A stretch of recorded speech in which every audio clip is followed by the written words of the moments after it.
성경을 보거나 모든 글을 볼 때는요, 이유가 있어요. 맨 끝에 보면 머리털이 밀린 후에 다시 자라기 시작하니라 한 거 보니까 다시 자라야만 되는 어떠한 일이 있는 거죠. 이렇게 우리는 성경을 볼 수 있어야 돼요. 그러니까 지금 이야기는 어떤 이야기죠? 영적 문제의 결과로 눈이 빠진 겁니다. 그런데요, 영적 문제의 특징이 뭐냐면 본인이 느끼지를 못한다는 거예요. 내가 지금 영적 문제인지를 몰라요. 그래서 말씀을 들으면서 항상 여러분들이 말씀을 들으면서 내 영적 문제가 뭔지를 찾아내셔야 돼요. 우리 권사님이 지금 저 만난 지 20년 됐는데 20년 만에 목사님 이제 영적 문제 알았어요 그러더라고. 이제 알았대, 20년 만에. 그 난 20년을 기다려준 거잖아요. 네. 그렇게 영적 문제가 심각한 건데 20년 동안을 계속 들었는데도 뭐, 아니 그게 영적 문제라는 얘기를 20년 동안 몇 번이나 들었겠냐고. 수도 끝도 없이 들었을 거 아니에요? 근데 인제서 깨달았다는 거야. 그게 다 남의 일인 줄 알았다는 거야. 내 일인 줄 몰랐다는 거예요. 이게 얼마나 심각한 겁니까? 그래서 영적 문제 치유하라고 목사가 툭 던지면 그걸 탁 잡아가지고 채서 내 걸로 만들어야 되는데 왜 날 갖고 그래? 이게 영적 문제. 이게 삼손을 보세요. 지금 여자 좋아하는 게 영적 문제예요. 그런데요, 영적 문제 핵심은 여자를 좋아하는 게 영적 문제 핵심이 아니에요. 하나님의 뜻을 이루지 못하게 만드는 요소가 영적 문제인 거예요. 뭔 말인지 아시겠죠? 그러니까 여자를 좋아한다는 것이 문제가 아니고 여자를 좋아하는 것 때문에 하나님의 뜻을 이루지 못하는 게 영적 문제다는 거예요. 그렇게 해서 그 영적 문제라는 것은 그러니까 우리가 왜 헷갈리냐면 자꾸 버릇과 영적 문제를 헷갈려 하는 거예요. 그러니까 목사가 영적 문제라 그러면은 아니 사람이 그럴 수도 있지 이렇게 나가는 거예요. 아니 그럴 수도 있지 뭐 이렇게 나가는 거예요. 왜 그러냐면 내가 영적 문제라고 하는 것은 하나님의 뜻을 이룰 수가 없는 요소기 때문에 영적 문제라고 하는 것이고, 여러분들이 생각하는 영적 문제는 그냥 버릇, 그 다음에 뭐 태어나서부터 있었던 일들, 이런 게 영적 문제인 줄 아는 거예요. 그러니까 옷을 너무너무 좋아하는 것을 그 패션을 너무 좋아하는 것을 영적 문제라고 볼 수 있느냐 아니냐라는 거죠. 볼 수도 있고 아닐 수도 있죠. 그것 때문에 하나님의 일을 못하게 되면 그거는 영적 문제가 되는 것이고, 그렇게 옷 좋아하면서도 막 하나님을 똑같이 아주 완전히 하면 그거는 영적 문제가 아닌 거죠. 근데 자, 반대는 아니고 이제 예를 들어 보면 옷을 너무너무 좋은 거예요. 근데 신상이 들어왔어. 외국에서. 너무 갖고 싶었던 옷이에요. 그런데 그게 수요일 날 저녁 7시부터 선착순으로 판다는 거야. 그 사람 거기 갈까 안 갈까? 그게 영적 문제예요. 팔거나 말거나 안 가면 그건 영적 문제가 아닌 거예요. 옷을 좋아하는데도. 뭔 말인지 알겠죠? 네. 그래서 우리들은 이 삼손이가 여자를 좋아하는 자체가 영적 문제가 아니라 그 문제 때문에 하나님의 뜻을 이루지 못하는 게 영적 문제라는 거예요. 그러니까 무슨 잘못된 버릇 우리가 얼마나 많아요. 그러니까 하고 일어나면서부터 하고 잘 때까지 영적 문제가 좀 많습니까? 그러니까 그 영적 문제라고 볼 수 있는 문제들이 좀 많습니까? 그게 다 영적 문제는 아니라는 거예요. 그 사람이 가정에서 자라는 환경 때문에 그렇게 될 수도 있고요. 그 다음에 학교 다니면서 그런 문제가 나올 수도 있어요. 그런데 그 문제들 때문에 결국 하나님의 일에 지장이 생긴다 그러면 그게 바로 영적 문제라는 것이지, 모든 걸 다 또 영적 문제, 남 까는데 쓰는데 영적 문제가 돼서는 안 돼. 저 권사님 저거 영적 문제야. 이거 하기 위해서 영적 문제 써서는 안 된다는 거예요. 뭔 말인지 알죠? 우리 은근히 그런 거 있었어 없었어? 하여튼 못된 거는 가르치지 않아도 해. 어쩌면 이렇게 안 가르쳐줘도 그렇게 하는지 몰라. 그래서 남을 판단하지 말고 뭐라 그랬어요? 진단하라고 그랬잖아요. 그건 판단이잖아. 저 김윤석 원사 영적 문제가 아주 심각해 이러면서. 그럼 반대로 너는 그럼 뭐라 그럴 거예요? 그래서 우리는 진단해야지. 판단하면 사람을 죽이고 나도 죽어요. 왜냐하면 남을 판단할 때 마귀에게 지배당하는 거기 때문에 나도 죽는 거예요. 그러니까 뭐 하자? 진단하자. 진단하면 그 사람을 위해서 기도해 줄 거 아닙니까? 자, 16절을 보면 날마다 그 말로 그를 재촉해서 졸랐다. 어떻게 했다? 재촉하여 졸랐다. 재촉이라는 건 뭐야? 빨리 말해달라. 예. 15절 보세요. 당신의 마음이 나한테 있지 않냐. 사랑한다며. 개뻥치지 마. 뭐 뻥이지. 사랑한다면서 왜 이 말 안 해줘. 이제 이렇게 얼마나 졸랐겠어요. 또 애교까지 돌아가면서 말해줘 인지 말해달란 말이야 이렇게 하다가 또 진짜 나 사랑해? 사랑하면서 그것도 말 안 해주고 몰라 그리고 삐지고 막 이렇게 하는 거예요 지금 이게. 아유 진짜 그 여자도 영적 문제야 이게. 하나님의 일을 방해하잖아요. 애교 많은 것도 영적 문제라니까 이게. 그런데 애교 많은 거 영적 문제예요? 애교를 이용하는 게 영적 문제야. 이용해 먹는 게. 그래서 남편한테 애교를 부리는 건 좋은데 돈을 빼내기 위해서 애교 부리는 건 영적 문제예요. 하여튼 뭔가 그냥 사랑으로 해야지. 예를 들면 제가 이제 금식하려고 왔잖아요. 그러면 우리 아내가 어머 자기 너무 힘들었어요. 빨리 이리 오세요. 내가 맛있는 거 해줬어요. 이게 진짜 애교잖아요. 어땠어? 이거보다 어땠어? 들으자마자 어땠어? 이거 하고 당신 배고팠죠? 일로 와요. 내가 맛있는 거 해놨어요. 이거 하고 여러분 어떤 게 좋을 것 같아? 그런 게 애교거든. 무슨 이런 것도 물론 애교지만 진짜 애교는 그런 게 애교란 말이에요. 그 진심이 담겨진 거. 자, 17절 앞에 보세요. 16절 끝에 삼손의 마음이 번뇌하여 죽을 지경이라. 왜 죽을 지경이에요? 여자 버리면 되지. 이게 지금 내 일생에 얼마나 중요한 일인데 여자 때문에 이거를 버리게 되는 거예요. 벌써 갈등하고 있는 거잖아요. 번뇌하여 죽을 지경이다. 이 얘기는 말을 해줄 수 있는 조건이 여기에 섞여져 있는 거죠. 이 말 속에. 네. 단호했더라 이러면 끝난 건데 번뇌하였더라 그 얘기는 할까 말까예요. 그래서 사기꾼들은요 그 번뇌하는 거를 딱 체크를 해요. 권사님 그런 거 들어보셨어요? 뭐요? 우리가 정상적인 그 루트에 경제 활동이 있지만 비공식적인 경제 활동이 있는 거 아세요?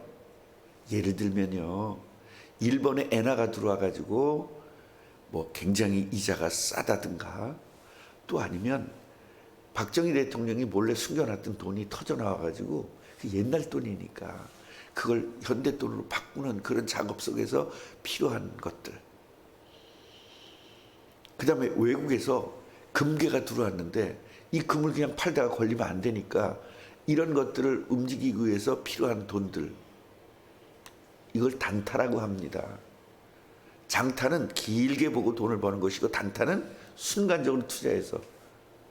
그런데요, 권사님, 단타의 특징이 뭔지 아세요? 큰 돈이 아니에요. 몇 억 이렇게 투자하라는 게 아니에요. 많게는 1,000만 원, 적게는 100만 원, 이런 수준으로 하는 거예요. 그래서 100만 원을 딱 열흘 내지 20일만 묶어놓으면 그게 바로 더블 200이 돼요. 이런 금융을 알아야 편하게 가요. 이렇게만 해놓고 가는 거예요. 왜냐면 계속 얘기하면 이성배 목사가 뭐라 그랬어? 그거 다 사기라 그랬으니까. 네. 그런데 그렇게만 해놓고 눈빛을 살피는 거예요. 그 눈빛이 흔들리면 얘는 지금 번뇌하고 있는 거거든요. 그럼 그 다음에 또 가는 거죠. 그 다음에 가서 투자하라고 하지 않습니다. 절대로 사기꾼은. 아이고, 이거 하는 분이 목사님인데 일단 신뢰를 줘. 목사님이라니까. 신뢰를 줘. 목사님인데 저보고 300을 투자하라고 그러더라고요.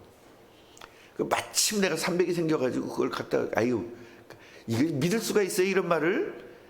믿지 못하잖아요. 그래서 그냥, 아유, 300 투자하라는 거를 100만 원 버릴 셈 치고 그냥 100만 원 했더니 진짜 열흘 만에요. 200을 가져온 거예요. 그래서 내가 원금을 버릴 수는 없으니까 그 다음에 또 100만 원을 했거든요. 그게 1년에 보통 20번 정도 있더라고요. 그 또 했더니 그 다음에 또 100만 원을 가져오더라고요. 그래 욕심이 좀 생기는 거예요. 이번 믿어지니까요. 전에는 그게 안 믿어져가지고 손해보지 않도록 이렇게만 했는데 믿어지니까 이번에 500을 했거든요. 그러면 손해 나잖아요 지금. 그런데요 500을 했는데 그냥 1,000만 원을 바로 주더라고요. 그리고 가는 거예요. 넌 투자하는 소리 안 해. 왜냐면 그거 보면 벌써 걸리니까 안 해. 그럼 눈이 벌써 확 돌아갔어. 그 다음에 와가지고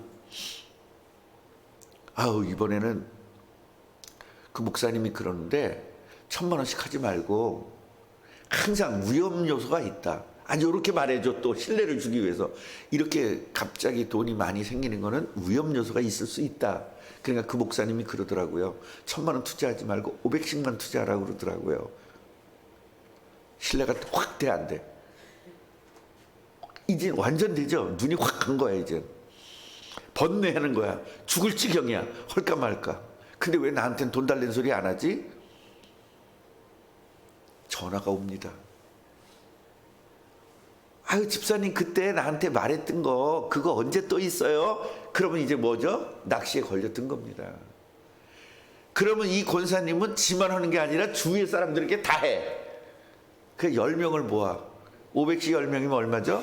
5천. 먹고 도망가는 겁니다. 그러면서 전화 오면 뭐라 그러죠?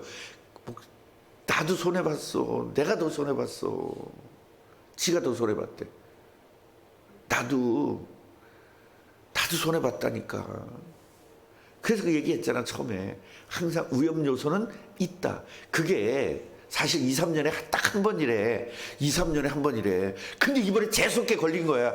이게 환장하잖아. 다음에 우리 투자해서 반가에 합시다. 아니 지금 내가 사기 치면 이거 여러분 당하겠어요? 안 당하겠어요? 이렇게 하는 거예요. 사기는. 번뇌하여서 죽을 지경이라. 그러면서 또 거기다 대고 뭘 하죠? 하나님 내가 이게 욕심 부리는 게 아니고요. 하나님 내가 이거 돈 벌어가지고요. 건축 헌금 하려고요. 아니 거기다 그거 갖다 붙여. 그 목사가 미국 가가지고 빠진거 했잖아요. 돈을 그냥 거기다 한 몇천만 원 거기다 빠진걸 한 거예요. 목사가 라스베가스 가가지고. 그게 걸렸어요. 그러니까 뭐라 그랬어요? 여기서 이거 돈 따가지고 건축 헌금 하려고 그랬다 이랬잖아요. 하나님 그거 안 받아요. 여러분 하나님 안 받습니다. 여러분이 생돈 10,000원을 더 받으세요. 그거 5억을 받는 게 아니라 생돈 10,000원을 더 중요하게 받으신단 말이에요. 이제 솔직하게 말합니다. 내 머리, 이렇게 얘기를 해요. 내 머리 위에는 삭도를 대지 않았다. 난 머리 깎은 적이 없다. 이건 못해서부터 하나님의 나시린이 됐다. 하나님이 선택한 사람인 거예요. 그래서 만일 내 머리가 밀리면 내 힘이 내게서 떠나고 나는 약해져서 다른 사람과 같으리라. 그렇게 이야기합니다. 드릴라가 이야기하는 거죠. 삼손이 다 나한테 얘기해 줬어요. 이번에 마지막으로 한 번만 와보세요. 이랬더니 이 사람들이 약속한 거, 약속한 걸 가져오죠. 가져와가지고 이 무릎이 환장하는 거예요. 남자들 여자들 무릎 비는 걸 정말 좋아하거든요. 그래서 무릎을 탁 베고 자기 한 거예요. 그리고 사람을 불러가지고 머리털 7가닥을 밀었다는 거예요. 몇 가닥? 그래가지고 7가닥을 밀고 나서 괴롭게 한 거야. 자기야 막 그래서 괴롭게 한 거야. 그랬더니 힘이 보통 사람하고 똑같은 거예요. 됐다 이래가지고 또 한번 실험을 해보려고, 블레셋 사람들이 왔어. 자기야 블레셋 사람들 왔어. 그러니까 벌떡 일어나서 내가 가서 다 쳐 죽일 거야. 그리고 나갔는데 세상에 힘이 없어.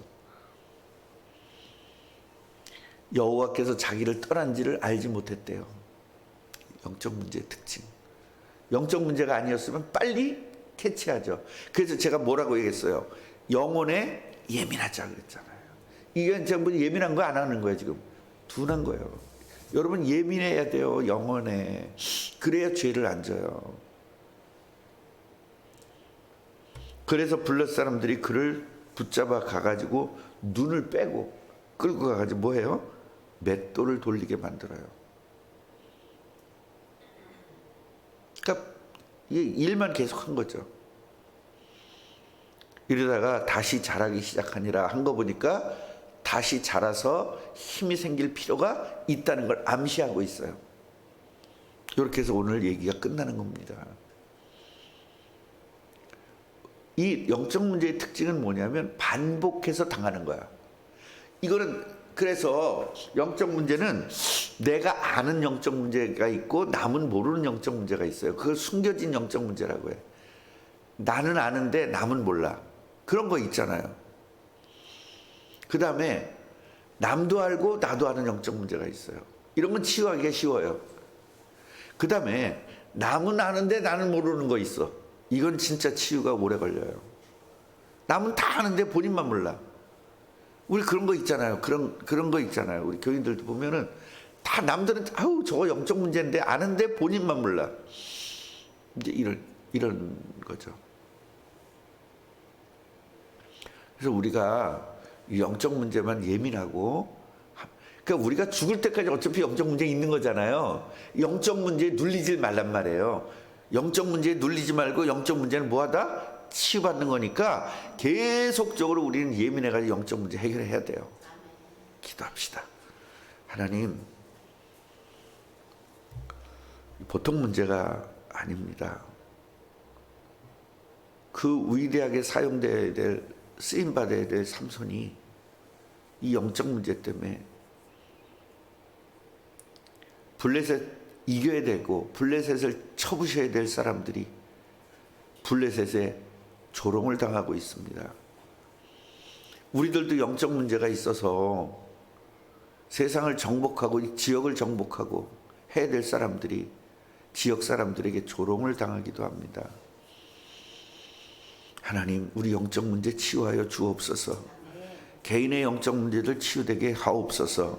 가문의 영적 문제 치유되게 하옵소서. 아버지, 교회의 영적 문제도 치유되게 하옵소서. 그 사람들에게 조롱받는 사람이 아니라 정복하고 다스리는 축복을 누리게 하옵소서. 예수 그리스도 이름으로 기도합니다. 아멘.